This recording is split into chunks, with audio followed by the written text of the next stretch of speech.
అనకాపల్లి పట్టణంలో ట్రాఫిక్ సమస్య రోజురోజుకి తీవ్రమవుతోంది. ప్రధాన రహదారులు, నెహ్రూ చౌక్, సత్యనారాయణపురం, ఆర్టీసీ కాంప్లెక్స్ ప్రాంతాల్లో నిత్యం ట్రాఫిక్ జామ్లు వాహనదారులకు, స్థానికులకు తీవ్ర ఇబ్బందులు కలిగిస్తున్నాయి. ముఖ్యంగా ఉదయం, సాయంత్రం రద్దీ వేళలో పాఠశాలలు, కళాశాలలు, కార్యాలయాలకు వెళ్లే విద్యార్థులు, ఉద్యోగులు ట్రాఫిక్లో గంటల తరబడి చిక్కుకుపోతున్నారు. అసలు అనకాపల్లి పట్టణంలో ట్రాఫిక్ సమస్యకు ప్రధాన కారణాలేంటి? రద్దీ నియంత్రణకు పోలీసులు ఎలాంటి చర్యలు చేపడుతున్నారు? ఈ అంశాలపై మరింత సమాచారం తెలుసుకునేందుకు సిఐ వెంకట్ నారాయణతో మా ప్రతినిధి Shanmukh face to face. Sir చెప్పండి, అనకాపల్లి పట్టణానికి సంబంధించి ప్రధాన కూడలిలో అంటే నెహ్రూ చౌక్ కానీ, సుంకరమిట్ట జంక్షన్ కానీ, కాంప్లెక్స్ ఏరియా కానీ, ఈ ఏరియాలోని ట్రాఫిక్ని ఏ విధంగా నియంత్రించారు? ఎలాంటి తాజా చర్యలు చేపట్టారు? మనకి అనకాపల్లిలో ఈ మధ్యకాలంలో వెహికులర్ మూవ్మెంట్ ఎక్కువగా పెరిగిందండి. ఆ రద్దీకి అనుగుణంగా పాయింట్స్, ఇంపార్టెంట్ జంక్షన్లో బీట్ పాయింట్స్ వేయడం జరుగుతుంది. అయితే కొంత స్ట్రెంత్ తక్కువ ఉండడం వల్ల ఒక ట్రాక్అవుట్ కూడా పెట్టడం జరిగింది. ట్రాక్అవుట్స్ 2 ఉంటాయి. ఒక ట్రాక్అవుట్లో ఎస్ఐ గారు కూడా దాంతోపాటు తిరుగుతూ ఉంటారు. వాళ్ళతో పాటు మేము కూడా ఎక్కడైనా రద్దీ జంక్షన్లో ట్రాఫిక్కు సంబంధించి ఎక్కడైనా ఉంటే కూడా వాటిని కూడా క్లియర్ చేసి, వాళ్ళు ఏమైనా వైలేటర్స్ ఉంటే వాళ్ళపైన ఫైన్లు కూడా ఇంపోజ్ చేయడం జరుగుతుందండి. అంటే ఇప్పుడు మైనర్ డ్రైవింగ్ కానీ, ర్యాష్ డ్రైవింగ్ కానీ, హెల్మెట్ లేని డ్రైవింగ్ కానీ ఇలాగా డ్రైవ్ చేస్తున్నారు, వాళ్ళపై ఎటువంటి చర్యలు తీసుకుంటున్నారు? డ్రైవింగ్కి కొత్త ఫైన్లో 5035 రూపీస్ ఫైన్స్ ఉన్నాయి. ఆ ఫైన్స్ వేయడం, ఆ బండి తీసుకొచ్చి వాళ్ళ ఫ్యామిలీ మెంబర్స్ని తీసుకొచ్చి కౌన్సిలింగ్ చేసి పంపించడం జరుగుతుందండి. అలాగే డ్రంక్ అండ్ డ్రైవ్కి సంబంధించి ప్రతిరోజు డ్రంక్ అండ్ డ్రైవ్ చెకింగ్లు 2-3 ప్లేసెస్లో మనం అనకాపల్లిలో కండక్ట్ చేసి, వాళ్ళు ఎవరైతే డ్రంకర్స్ ఉన్నారో వాళ్ళపైన కేసులు పెట్టి కోర్టులో ఇప్పుడు మనకి సెకండ్ క్లాస్ మ్యాజిస్ట్రేట్ గారు వచ్చారు. ప్రతిరోజు అవి డిస్పోజల్ అవుతున్నాయి. కోర్టులో పెట్టి డిస్పోజల్ చేయడం జరుగుతుంది. అదేవిధంగా హెల్మెట్ లేకపోతే ఇప్పుడు కొత్త ఫైన్లు అవి కూడా 1035 రూపీస్ ఫైన్లు ఇంపోజ్ చేయడం జరుగుతుంది.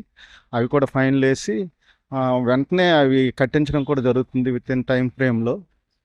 ఆ విధంగా ఫైన్లకు సంబంధించి చేయడం జరుగుతుందండి.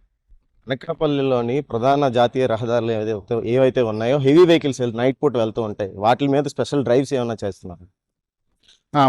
వీటికి సంబంధించి మా పాయింట్లు నైట్ వరకు ఉంటాయి. అదేవిధంగా నేషనల్ హైవే మొబైల్ ఉంటుంది, నైట్ రౌండ్స్ ఆఫీసరు అందరూ ఎక్కడైనా వెహికల్స్ ఆగితే వాటిని అక్కడ నుంచి పంపించడం. అలాగే ఫేస్ వాష్ కార్యక్రమం ఒకటి చేయడం జరుగుతుంది.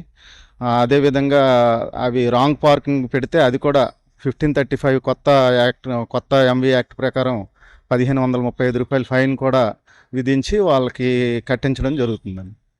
ఇప్పుడు మీరు ఎన్ని కాలేజీలకు వెళ్ళారు? అవేర్నెస్ ఏ విధంగా చేశారు ఆ కాలేజీ స్టూడెంట్స్కి? కానీ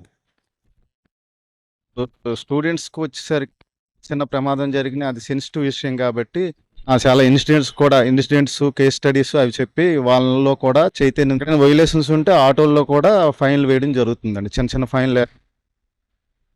నైట్ 8 గంటల దాకే వాహనాలు నడపాలి అనే సమయం ఏమైనా మీరు నిర్ధారించారు?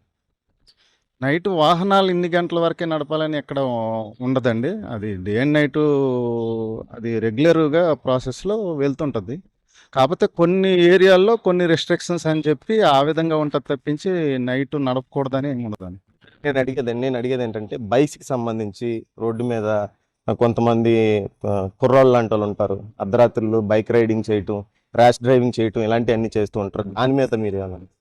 అవి ఖచ్చితంగా ఆ విధంగా చేయకూడదు. అలాంటివి ఏమైనా ఉంటే కూడా మేము మాకు వచ్చిన సమాచారము, సీసీ ఫుటేజ్లు చూడటం, అవి ఎక్కడి నుంచి వచ్చాయో అవి ఐడెంటిఫై చేసి ఆ వీధుల్లోకి వెళ్ళి వాళ్ళని బళ్ళు తీసుకొని వచ్చి వాళ్ళ పేరెంట్స్ని కూడా పిలిపించి కౌన్సిలింగ్లు చేసి కొన్ని కోర్టు వారి ముందు ఆర్దర్పరచడము, లేదా అనుకుంటే చిన్న చిన్న ఇష్యూస్ ఉంటే మేము ఫైన్లు వేయటం, ఆ విధంగా చేస్తూ ఉన్నాము. మీ అనకాపల్లి పట్టణానికి సంబంధించి సుమారు ఎన్ని కెమెరాలు ఏర్పాటు చేశారు ఈ ట్రాఫిక్ సంబంధించి?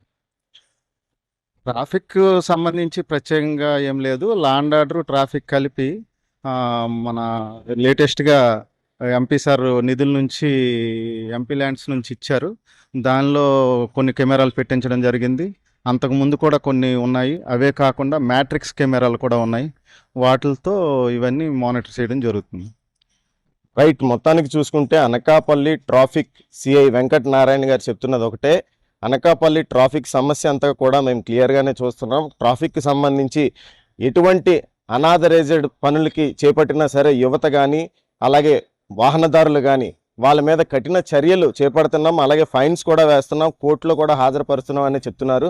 అలాగే నైట్ జాతీయ రహదారికి సంబంధించి నైట్ డ్రైవ్స్ కూడా నిర్వహిస్తున్నామని చెప్తున్నారు. అలాగే కాలేజీలకు సంబంధించి కాలేజీలకు వెళ్ళి కాలేజీ స్టూడెంట్స్కి కూడా పూర్తి స్థాయిలో బైక్ రైడింగ్ అవేర్నెస్ కార్యక్రమాలన్నీ కూడా చేపడుతున్నాం. హెల్మెట్ ధరించాలి, స్లోగా వెళ్ళాలి, ర్యాష్ డ్రైవింగ్ చేయకూడదు అని చెప్పి వాళ్ళకి కూడా చెప్పడం జరుగుతుందని చెప్తున్న పరిస్థితి. వీడియో జర్నలిస్ట్ సుధాకర్తో షణ్ముఖ, ప్రైమ్ 9 న్యూస్, అనకాపల్లి నుంచి.